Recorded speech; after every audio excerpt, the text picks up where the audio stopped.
नमस्कार प्यारे दोस्तों, फॉर्मूला रिवीजन सीरीज में आज अपन देखने वाले हैं पृष्ठ तनाव यानी सरफेस टेंशन। सबसे पहले परिभाषा देखते हैं कि पृष्ठ तनाव मुख्य रूप से द्रव का वह गुण है जिसके कारण द्रव की सतह एक खिंची हुई प्रत्यास्थ झिल्ली की भांति व्यवहार करती है, जिसकी सिकुड़ने की प्रकृति होती है और अपने स्वतंत्र पृष्ठ के क्षेत्रफल को न्यूनतम रखने की कोशिश करती है। तो इस गुण को ही पृष्ठ तनाव कहते हैं। यानी अपन कह सकते हैं जो द्रव होता है उसकी जो सतह है वो एक खिंची हुई प्रत्यास्थ झिल्ली की भांति रहने की कोशिश करती है और अपना जो पृष्ठीय क्षेत्रफल है उसको कम से कम करने की कोशिश करती है। तो ये वाला गुण ही आपका पृष्ठ तनाव होता है। अपन समझते हैं पृष्ठ तनाव को पृष्ठ तनाव के आणविक सिद्धांत से। पृष्ठ तनाव का आणविक सिद्धांत क्या कहते हैं, देखिए यहाँ पे अपन कह सकते हैं ये एक पात्र है। इस पात्र के अंदर जो जल है वो यहाँ तक भरा हुआ है, ठीक है, जो द्रव है वो यहाँ तक भरा हुआ है, ठीक है। तो ये हो गई अपन कह सकते हैं द्रव की सतह, ठीक है, जिसको मुक्त सतह भी कहते हैं। यहाँ पे अपन बात करते हैं जैसे ये एक प्रकार का अपन ने काल्पनिक गोला लिया डी, तो इसमें ये कोई जल का अणु है। इस जल के अणु को चारों तरफ से इस तरीके से सभी दिशाओं में समान रूप से आकर्षण यानी सहसंजक बल के कारण आकर्षण बल लग रहा है, जिसकी वजह से इस पे जो नेट बल है उसका मान 0 है। यानी अपन कह सकते हैं कि गोले डी पर सभी दिशाओं में समान रूप से आकर्षण होने की वजह से परिणामी सहसंजक बल 0 है। इसी तरीके से अपन कह सकते हैं जो सी है वो भी पानी के अंदर पूरा डूबा है, तो समान प्रकार का आकर्षण बल उसको मिलेगा, तो इसकी वजह से इस पर भी परिणामी बल 0 है। बात करते हैं बी की, तो बी जो है वो ज़्यादा तो अंदर डूबा हुआ है और थोड़ा सा बाहर है, तो अपन कह सकते हैं कि इसका जो परिणामी बल आएगा वो नीचे की तरफ आ जाएगा। यानी अपन कह सकते हैं कि इस पर नेट बल 0 नहीं होगा, इस पर एफ नेट 0 नहीं होगा। इसी तरीके से अपन कह सकते हैं ये वाला जो ए है वो आधा तो वायु में है गोला और आधा अपन कह सकते हैं पानी में है, तो अपन कह सकते हैं ये वाले बल ऐसे लगाएं सहसंजक बल, तो ये तो कैंसिल आउट हो जाएंगे और अपन कह सकते हैं जो परिणामी बल आएगा वो डाउनवर्ड डायरेक्शन में आ जाएगा। तो इस तरीके से अपन कह सकते हैं कि जो अंदर होता है वो स्थायी होता है। उसका रीजन ये होता है कि उस पर नेट लगने वाला बल क्या होता है, 0 होता है, और इस ऊपर वाले के कंपैरिजन में स्थितिज ऊर्जा क्या होती है, न्यूनतम होती है। तो देखिए ये स्थायी है, तो स्थायी अपनी जगह नहीं छोड़ना चाहेगा और अपन कह सकते हैं ए जो है वो अस्थायी है और अस्थायी होने की वजह से क्योंकि इस पर एफ नेट 0 नहीं है और इसकी पोटेंशियल एनर्जी यानी स्थितिज ऊर्जा डी से ज़्यादा है, तो अपन कह सकते हैं कि सतह पर जो अणु होते हैं उनकी स्थितिज ऊर्जा उसके अंदर वाले अणुओं से ज़्यादा होते हैं, तो स्थायित्व ग्रहण करने के लिए अंदर की तरफ आने की कोशिश करते हैं।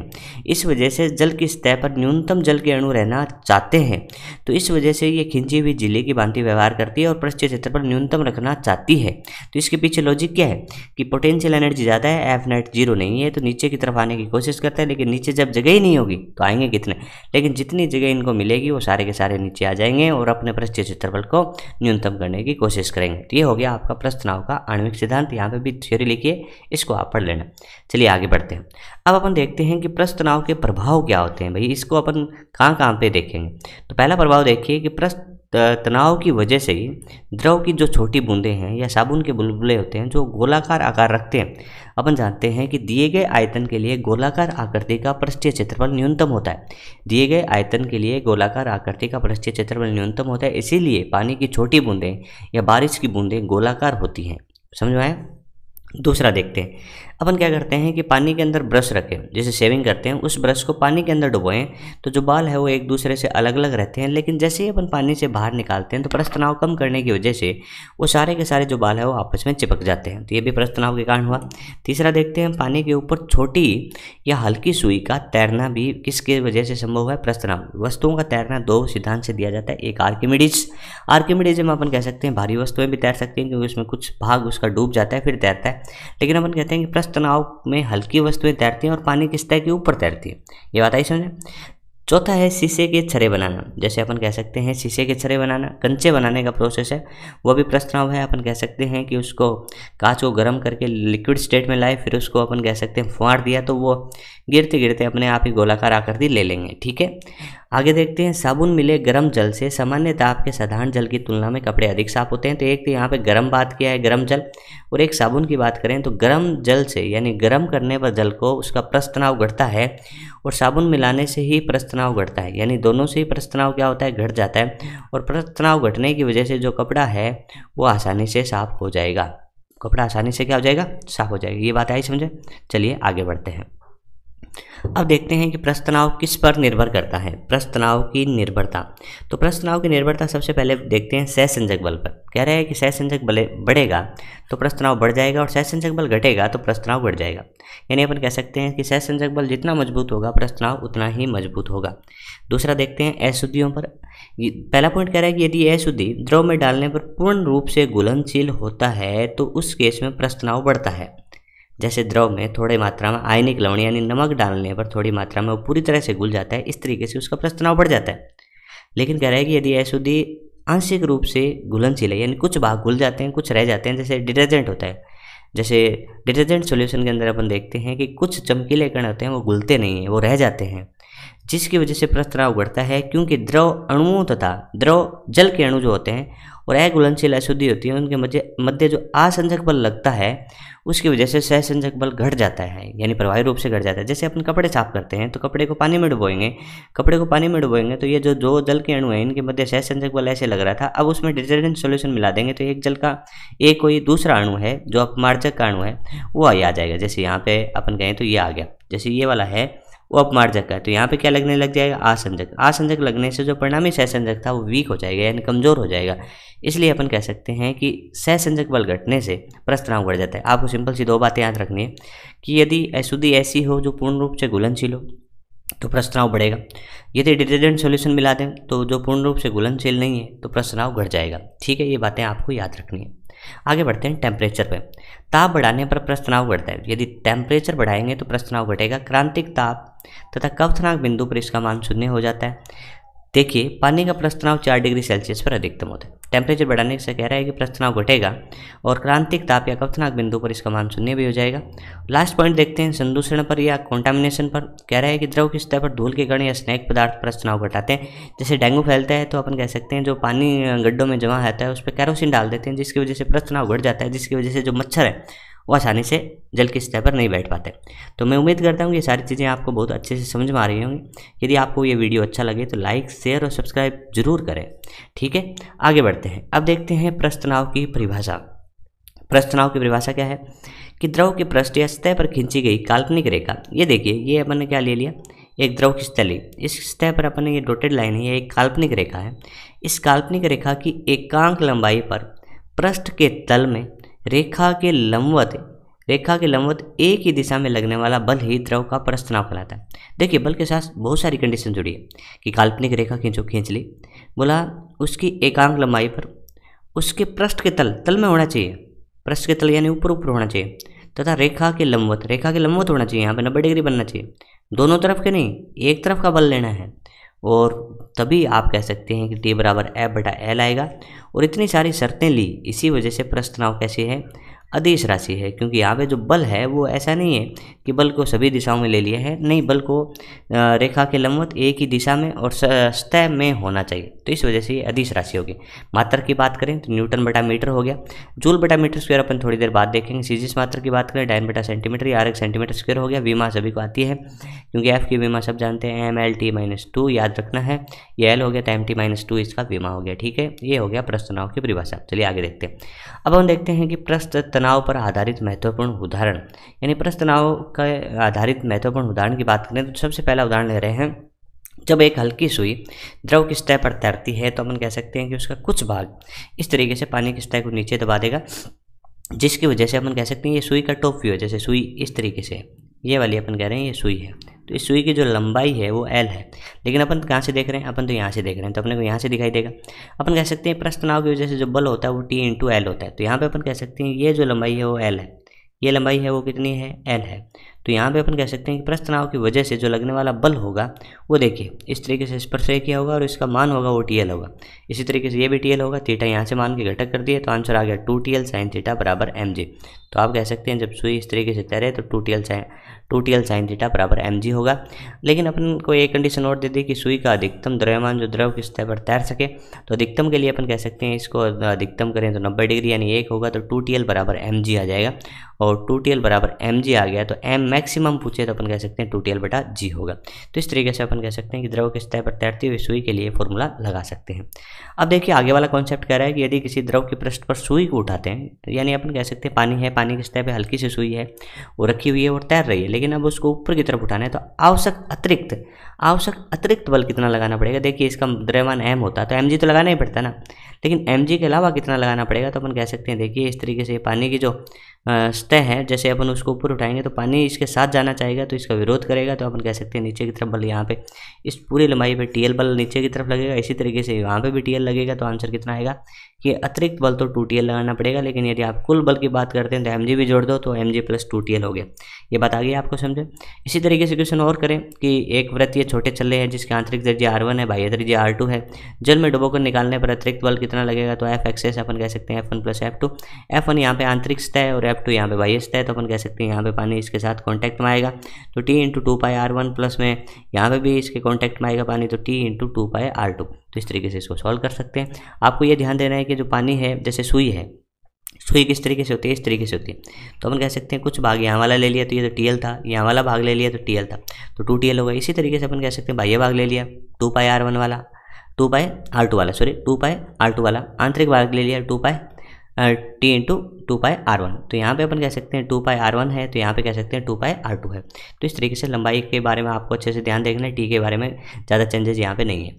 ठीक है, अब देखिए बात कर रहे हैं कि वृत्तीय वलय के लिए आवश्यक अतिरिक्त बल क्या होगा। तो वृत्तीय वलय जो होती है उसकी आंतरिक त्रिज्या और बाह्य त्रिज्या बराबर ही होती है, आंतरिक और बाह्य बराबर होंगी। तो अपन कह सकते हैं ये वाला अपन आंतरिक के लिए लिखें तो आंतरिक के लिए क्या लिख सकते हैं T गुणा में लंबाई 2πr, बाह्य के लिए भी क्या लिखना पड़ेगा T इंटू 2πr। अब आप क्या कह सकते हैं, इनको जोड़ सकते हैं तो ये हो जाएगा 4πr इंटू T। तो इस तरीके से इसके लिए भी आवश्यक अतिरिक्त बल का मान अपन ने फाइंड कर लिया। तो चलिए ये चीज़ें समझ में तो आ रही होंगी। चलिए आगे देखते हैं। अपन थोड़ा सा रिवीजन फास्ट इसलिए कर रहे हैं कि जल्दी से आपका चैप्टर फिनिश हो जाए, जिससे आप न्यूमेरिकल्स पे काम करें।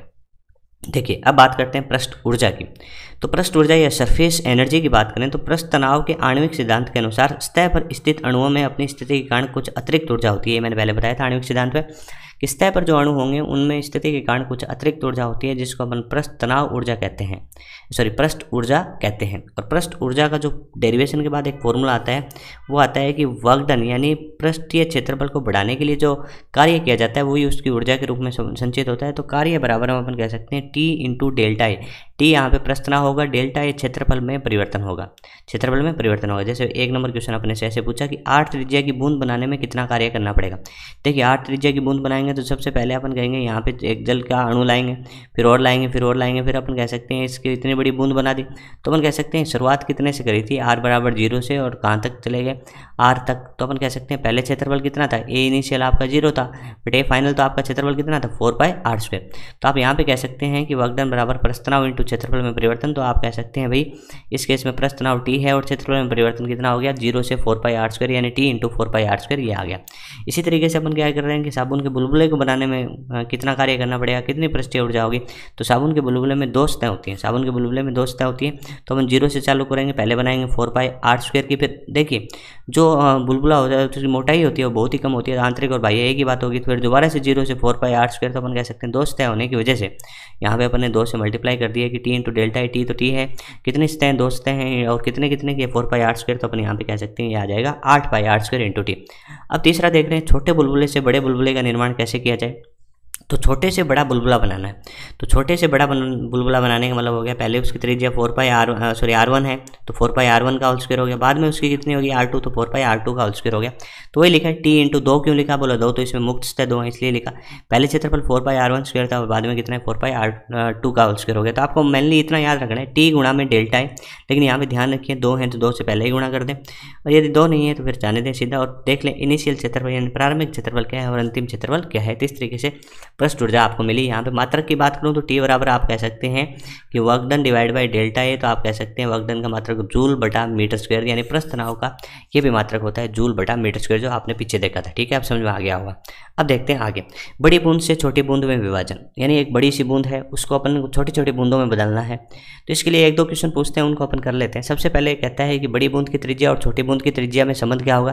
तो आयतन संरक्षण से बड़े आसानी से फाइंड कर सकते हैं कि कैपिटल R बराबर n की घात 1/3 इंटू स्मॉल r हो गया। अब अपन से कहे कि बड़ी बूंद की पृष्ठीय ऊर्जा लिखिए, तो पृष्ठीय ऊर्जा लिखते कैसे हैं, T इंटू उसका डेल्टा है, T इंटू डेल्टा है। तो अपन कह सकते हैं इसका क्षेत्रफल कितने से 0 से 4πr², तो T इंटू 4πr²।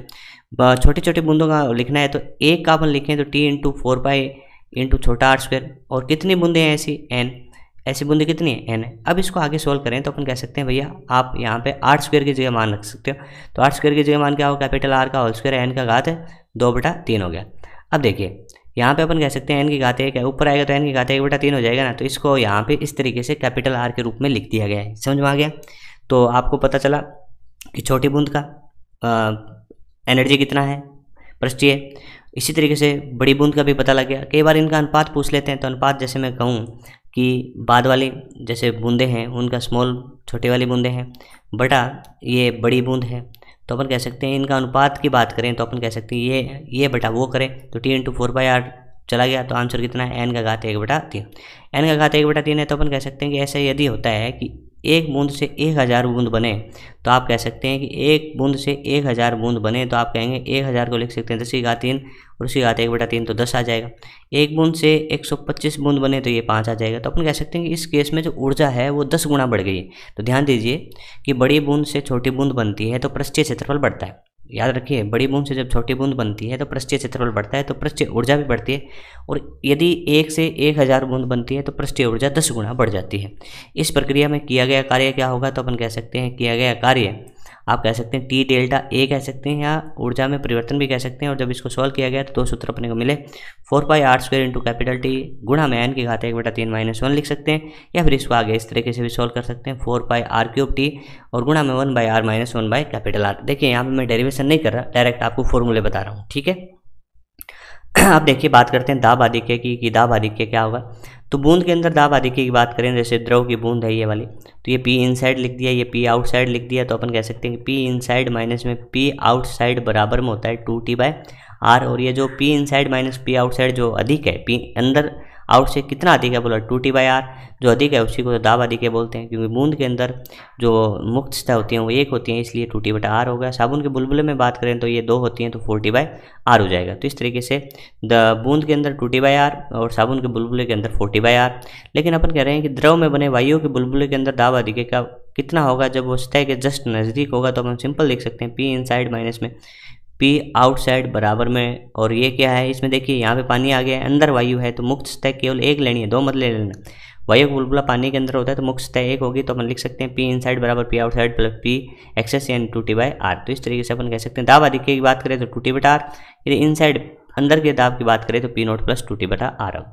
ये जो दूसरा केस ले रहे हैं इसके अंदर अपन कह रहे हैं कि बुलबुला जो है वो H गहराई पे है, तो H गहराई में होने की वजह से अपन कह सकते हैं दोबारा से लिखें तो P inside minus P outside, और अपन कह सकते हैं मुक्त सतह तो इसमें भी एक है तो 2T/r। लेकिन यहाँ पे P आउटसाइड है ना, वो P0 प्लस में क्या है ρgh है, क्या है P0 प्लस ρgh है। इसी तरीके से P इनसाइड है बराबर में P0 प्लस ρgh। तो इस तरीके से दाब आधिक्य आपको अच्छे से समझ आ गया होगा। चलिए आगे देखते हैं एंगल ऑफ कॉन्टैक्ट यानी संपर्क कोण। परिभाषा देखिए संपर्क कोण की कि द्रव और ठोस के संपर्क बिंदु पर, द्रव और ठोस के संपर्क बिंदु पर द्रव के अंदर की स्पर्श रेखा और द्रव के अंदर ठोस की स्पर्श रेखा और द्रव की स्पर्श रेखा के मध्य बनने वाले कोण को स्पर्श कोण कहते हैं। यहाँ पे ज़्यादा आपको समझ में आएगा नहीं, मैं यहाँ पे समझाने की कोशिश करता हूँ। देखो मान लो ये कोई पात्र हो, इस पात्र के अंदर मान लो ये भरा हो इस तरीके से द्रव और ये सतह ऐसी है। अब आपको बताना है कि इसके अंदर जो आएगा ना वो आपका संपर्क कोण कैसे पता करें। तो देखिए सबसे पहले संपर्क बिंदु देखिए, संपर्क बिंदु वह होता है जहाँ पर ठोस द्रव और गैस तीनों अवस्था, संपर्क बिंदु वो लेना है जहाँ पे ठोस द्रव तथा गैस तीनों। तो देख सकते हैं यहाँ पे कि यहाँ पे पानी भी है, यहाँ पे ठोस भी है और वायु भी है, तो ये हो गया आपका संपर्क बिंदु। अब आप 2 स्पर्श रेखा खींचे गए द्रव के अंदर की ओर ठोस पर स्पर्श रेखा, द्रव के अंदर ठोस पर स्पर्श रेखा, तो ये होगी आपके द्रव के अंदर ठोस पर स्पर्श रेखा, ठीक है, ये होगी। एक होता है द्रव की सतह पर स्पर्श रेखा, ये भी होगी। तो ये कोण कितना बना आपका 90 डिग्री बना, कोण कितना बना 90 डिग्री। तो जब स्पर्श कोण या संपर्क कोण कितना हो 90 डिग्री हो तो समतल आकृति होगी, द्रव न तो ऊपर चढ़ेगा और न ही नीचे गिरेगा। ये बात आगे समझे। अब बात करते हैं, देखिए कि मान लो ये पात्र है और इस पात्र के अंदर द्रव क्या है इस तरीके से, तो अपन कहेंगे इसकी संपर्क वो स्पर्श कोण बनाइए। तो अपन कहेंगे देखो एक तो हो गया ठोस पर द्रव के अंदर की ओर ऐसे और एक हो गया द्रव पे ऐसे, तो ये आ गया थीटा। तो अपन कह सकते हैं कि जब स्पर्श कोण थीटा 90 से कम होता है तो आकृति अवतल आपको दिखाई दे रही है ऊपर से देखें, और इस केस में द्रव ऊपर चढ़ता है। ये द्रव ऊपर चढ़ना मैं अभी केस नली में बताऊंगा आपको, ठीक है। इसके बाद एक केस और बात करें तो अपन कह सकते हैं कि पात्र ऐसे हैं और उस पात्र के अंदर मान लीजिए पानी इस तरीके से शेप लेता है, या कोई भी पानी नहीं और कुछ भी हो सकता है, जैसे HG होता है सामान्यतः। यहाँ पे अपन क्या बनाएंगे, संपर्क कोण बनाएंगे। तो दो स्पर्शरेखा खींचेंगे, एक ठोस के पृष्ठ पर खींची गई स्पर्शरेखा, एक द्रव के पृष्ठ पर खींची गई स्पर्शरेखा, और उनके बीच का जो कोण होता है वो संपर्क कोण होता है। यहाँ पे कह सकते हैं थीटा 90 से ज़्यादा है तो आकृति उत्तल जैसी है और द्रव नीचे की ओर गिरता है। ये बात आगे कि आपको याद क्या करना है कि संपर्क कोण होता क्या है। संपर्क कोण क्या होता है, संपर्क कोण होता है संपर्क बिंदु पर द्रव के अंदर ठोस पर खींची गई स्पर्शरेखा और द्रव पर खींची गई स्पर्शरेखा के मध्य का कोण होता है, और इसका मान जो होता है वो द्रव और ठोस की प्रकृति पर निर्भर करता है। 90 डिग्री में अपन कहेंगे समतल सतह, नए ऊपर जाएगा नए नीचे जाएगा। लेकिन अपन कह सकते हैं 90 से कम में, अपन कह सकते हैं कि 90 से कम में आकृति अवतल होगी और द्रव ऊपर की तरफ जाएगा। जबकि थीटा 90 से ज़्यादा हो तो अपन कह सकते हैं कि उत्तल आकृति होगी और द्रव नीचे की ओर जाएगा। अब अपन बात कर लेते हैं, देखिए यहाँ पे जैसे थीटा जितना कम होता है, थीटा जितना कम होता है सतह को उतना ही गीला करता है, और थीटा जितना ज़्यादा होता है सतह को उतना ही कम गीला करता है। तो कह रहे हैं कि जल अवरोधी कारक का प्रभाव, जल अवरोधी कारकों के कारण संपर्क कोण बढ़ता है, और संपर्क कोण बढ़ता है तो फलस्वरूप न्यून कोण से अधिक कोण हो जाता है, जिसकी वजह से अपन कह सकते हैं कि जल अवरोधी कारक, जैसे जल अवरोधी कारक क्या होता है, जैसे घर की छत है, घर की छत पे अपन ने क्या करवाया, जल अवरोधी कारक का लेप करवाया। तो जो पानी की बूंद है ना वो पहले मान लो बिना जल अवरोधी कारक के गिरती है तो इस तरीके से फैल जाती है, और जल अवरोधी कारक हो तो अपन कह सकते हैं कि उसकी उपस्थिति में इस तरीके से गोलाकार रहती है। बोला यहाँ पे क्या फर्क पड़ेगा, समझाइए। तो समझाई देते हैं, चलिए जल्दी समझते हैं। सबसे पहले संपर्क बिंदु लेते हैं, ले लिया ये वाला। फिर क्या करते हैं, ठोस पर द्रव के अंदर खींचो, स्पर्शरेखा खींच दी, एक द्रव पे खींचो, बोर पे खींच दी, तो थीटा क्या आया, 90 से कम आया, थीटा 90 से कम आया। अब आ जाते हैं यहाँ पे, संपर्क बिंदु ये वाला होगा क्योंकि एक साइड ही होगा, बीच में ले लिया तो फिर वायु नहीं होगी। तो यहाँ पे कितनी, एक ठोस पर द्रव के अंदर ऐसे खींच दी और एक यहाँ पे ऐसे खींच दी, तो ये थीटा 90 से क्या हो गया, ज़्यादा। तो अपन कह सकते हैं कि जल अवरोधी कारक क्या होता है, न्यून कोण को अधिक कोण बनाता है और इसकी उपस्थिति में गीला नहीं होती, यानी गीलापन कम कर देता है। ये बात आई समझ में आपको। चलिए आगे बढ़ते हैं।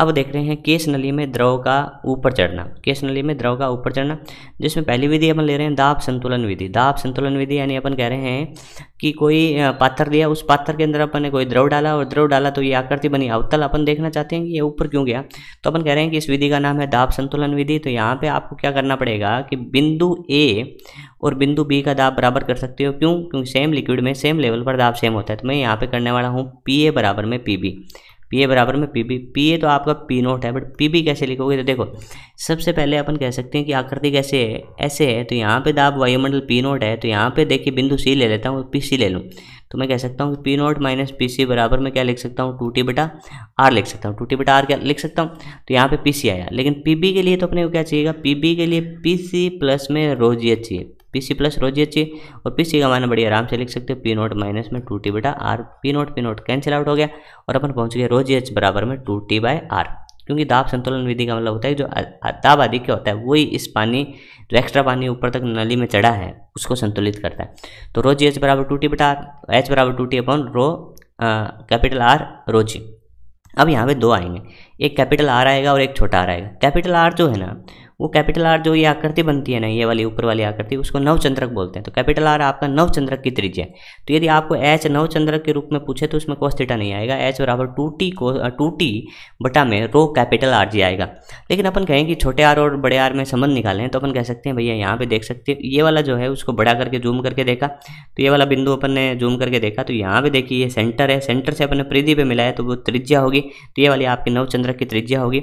लेकिन यहाँ पे अपन देख सकते हैं ये पूरा यहाँ से लेके यहाँ तक क्या है, व्यास है, तो इसका आधा ये त्रिज्या होगी। यहाँ पे अपन कह सकते हैं कि इस पे अपन संपर्क कोण बनाए तो ये थीटा चाहिए, तो ये भी थीटा चाहिए होगा। तो यहाँ पे R बराबर में R/cos थीटा, फिर इस मान को यहाँ पे रख देते हैं, कैपिटल R की जगह मान को रख दें R/cos थीटा, तो आंसर क्या आएगा, H बराबर 2T cos theta upon rho small RG। दोनों ही फॉर्मूले सही है, एक कैपिटल R के रूप में जिसमें cos थीटा नहीं आता है, एक स्मॉल R के रूप में जिसमें cos थीटा आता है। थोड़ा सा ध्यान रखिए कि दाब संतुलन विधि में ऐसे कुछ चीज़ें याद करनी, एक फॉर्मूला ये याद करना है, एक ये याद करना है, और इस तरीके से ये वाला भी एक न्यूमेरिकल है कि बिंदु B पे या बिंदु C पर दाब कितना होगा। तो अपन C पे दाब P0 के बराबर ना मान लें, P0 के बराबर दाब तब मानते हैं जब सतह कैसी होती, समतल होती। अब बात करते हैं बल संतुलन विधि की। बल संतुलन विधि के अंदर अपन देखें तो यहाँ पे इसको कह सकते हैं कि इस तरीके से इसमें ऊपर की तरफ एक बल लगेंगे, जो बल लगेंगे तो T/L होंगे। तो T/L की बात करें तो ये पूरी परिधि पे लगेंगे तो T/2πr, और cos थीटा अपन कह सकते हैं ऊर्ध्वाधर घटक लिए बराबर में कह सकते हैं mg। तो ये हो गया आपकी बल संतुलन विधि। कंप्लीट यहाँ पे नहीं पढ़ रहे हैं, अपन यहाँ पे फॉर्मूला रिवाइज कर रहे हैं, ठीक है। चलिए आगे देखते हैं, जब दो साबुन के बुलबुले आपस में कांटेक्ट में हो तो उभयनिष्ठ सतह की वक्रता त्रिज्या का फॉर्मूला होता है R बराबर में R1 गुणा R2 बटा में R1 माइनस R2।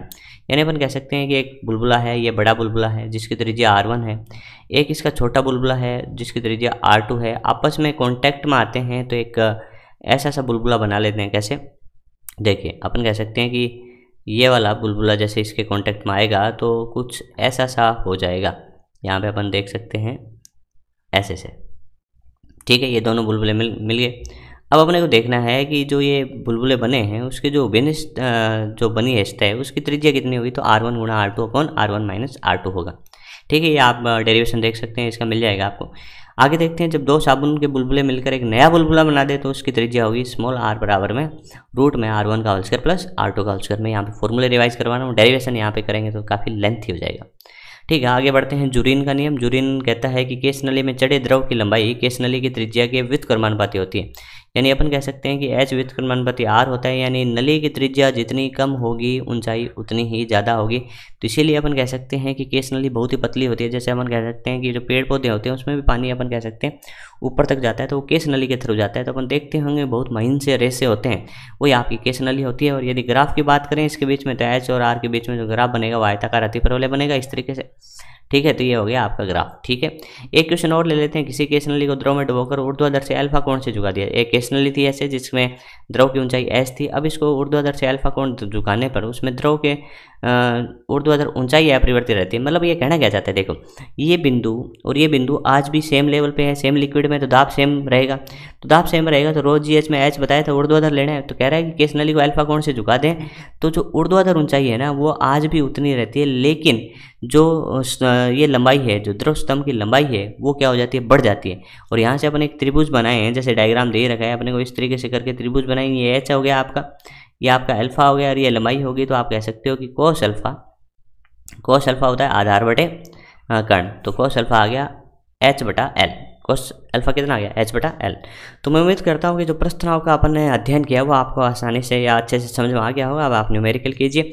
यदि वीडियो आपको अच्छा लगे तो लाइक जरूर करें। धन्यवाद।